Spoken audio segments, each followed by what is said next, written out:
Si mínimamente se tiene un conocimiento sobre este deporte, se sabe que si un equipo no le está yendo bien ahora mismo, no significa que no haya sido un grande en otros tiempos. Hay muchos ejemplos de equipos que tuvieron gloria y momentos de hazañas en épocas lejanas, que actualmente no son ni la sombra de eso. Un buen ejemplo es el equipo inglés, el Nottingham Forest. Vamos a hablar sobre el equipo que actualmente se encuentra en la zona baja de segunda división, que, no hace mucho, fue la gloria en Europa. Comenzamos. But in the end won it and then has played a great ball forward towards Cox, who controls and lofts it over the goalkeeper. Nottingham Forest está situado en el Reino Unido, en la ciudad de Nottingham. El equipo fue fundado en 1865. Se desempeñó en sus comienzos entre la primera y segunda división. Tras unos comienzos sin brillos en la competencia, llegaría a su primer título en el año 1898. Ganó la FA Cup. Los primeros pasos del Nottingham fueron bastante discretos. Su primer descenso fue en la temporada 1905-1906, pero regresarían a la primera división al año siguiente. Tras un par de temporadas discretas, el equipo sumó 2 descensos y un ascenso, y una guerra mundial de por medio. Después, estuvo 23 años en segunda división. Eso sí, 7 temporadas fueron suspendidas por la Segunda Guerra Mundial. Y con la llegada de la temporada 49-50, bajó a tercera división, su primer gran bajón de nivel. Las siguientes décadas del 50, 60 y 70 serían muy tranquilas para el conjunto red.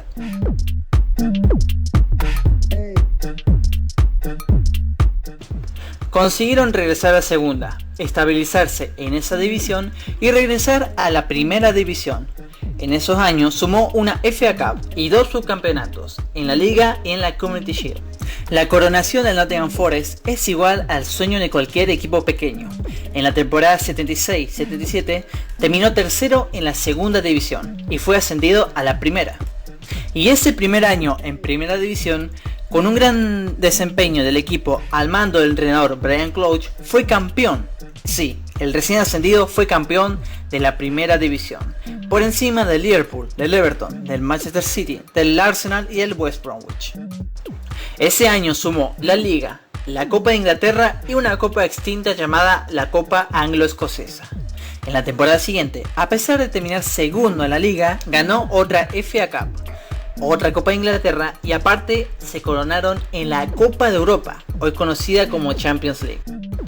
El debutante fue el campeón de esa edición, pero la época dorada no quedaría ahí. Al año siguiente el equipo no ganó nada a nivel nacional, pero increíblemente se coronó campeón de la Supercopa de Europa tras ganarle 2-1 en el global al Barcelona. Y nuevamente y sorpresivamente fue campeón de la Copa de Europa por segundo año consecutivo, algo inédito para un equipo acostumbrado al ascenso y descenso. Posteriormente le seguirían 2 subcampeonatos, finales perdidas en la Intercontinental del 80 ante Nacional de Uruguay y en la Supercopa de Europa perdida ante el Valencia. El Nottingham culminaría su época dorada que duró entre los 80 y 90, ganando 2 Copas de Inglaterra más y 2 trofeos europeos de poco renombre, conocidas como la Members Cup. El comienzo de los 90 fue un sub y baja de emociones para el conjunto del Nottingham, subcampeón de la Copa Inglesa y FA Cup en el 92, pero al año siguiente un repentino descenso a la segunda división. En la década de los 90 sumó 3 descensos y 2 ascensos, y 6 entrenadores en ese lapso de tiempo. La falta de confianza y constancia se veía reflejado en los malos resultados y el ambiente en la ciudad.